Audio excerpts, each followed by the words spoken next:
Welcome to your Daily Dose. We're unscheduled. It's not, who knows? This was happening because, I don't know, it started happening. I'm Robert, and I'm here with my pal Susan. And look, we're joined by Donatello from the Ninja Turtles. No, that's Margo.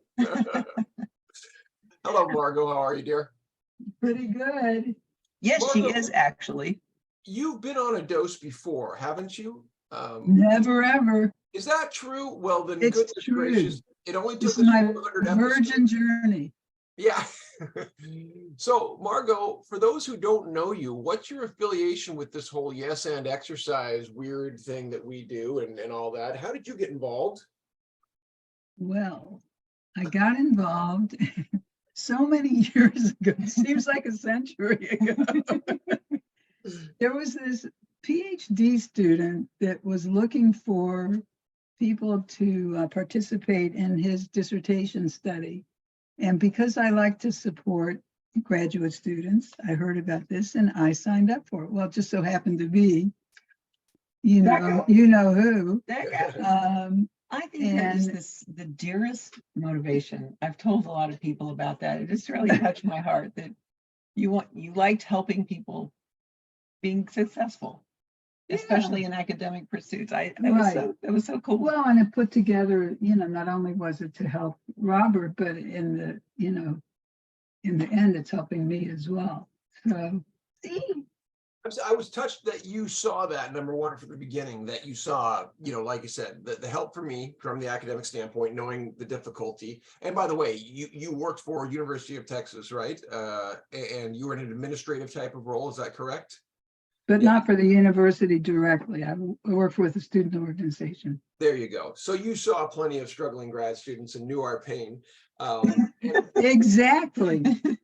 But now let me ask you this: how much did you know? And because it was the first iteration of the day one program that you signed up for, that part of my mission, or when did it become clear that I told you this was not just for you, this was for the Parkinson's community at large? Right. Did that come through, and when did it come through for you? No, at the same, it was all together as part of one whole. Yeah. Yeah. Well, it's funny because you know this, knowing the academic side too, that there's often what we intend, those of us who are running things, and then there's what's heard. With the first program, there's a leaky boat, there's a leaky plane, as it were, building it in the air as we go. And there was a lot of things I thought were clear that weren't.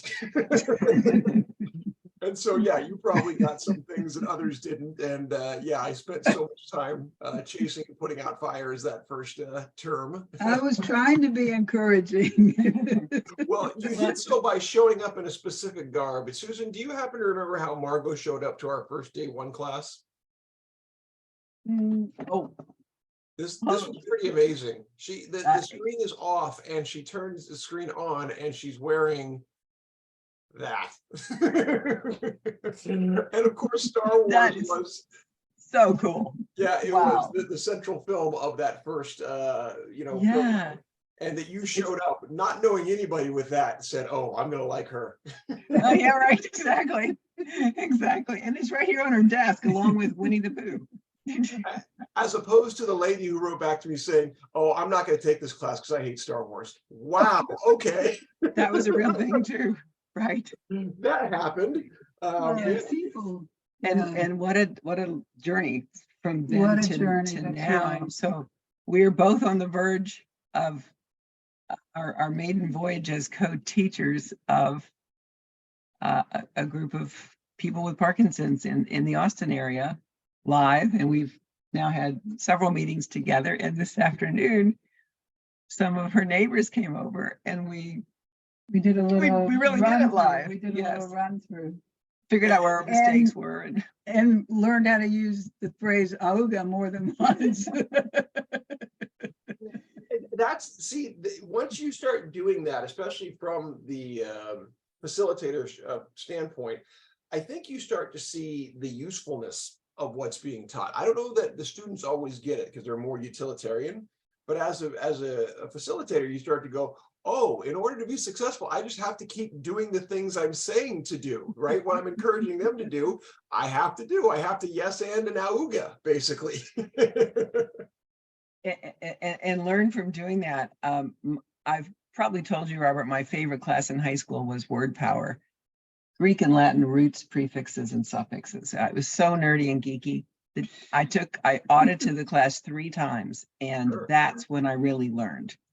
Was sitting there hearing it over and over and over again. And you know, you'll break down our games into something really small, and it seems so small. But then when we add 1 or 2 steps, it's like, Yeah. like, we're over time. It's more than 5 minutes. Susan better stop talking. It has been 5 minutes. That's your first dose. We'll be back. See you in a minute.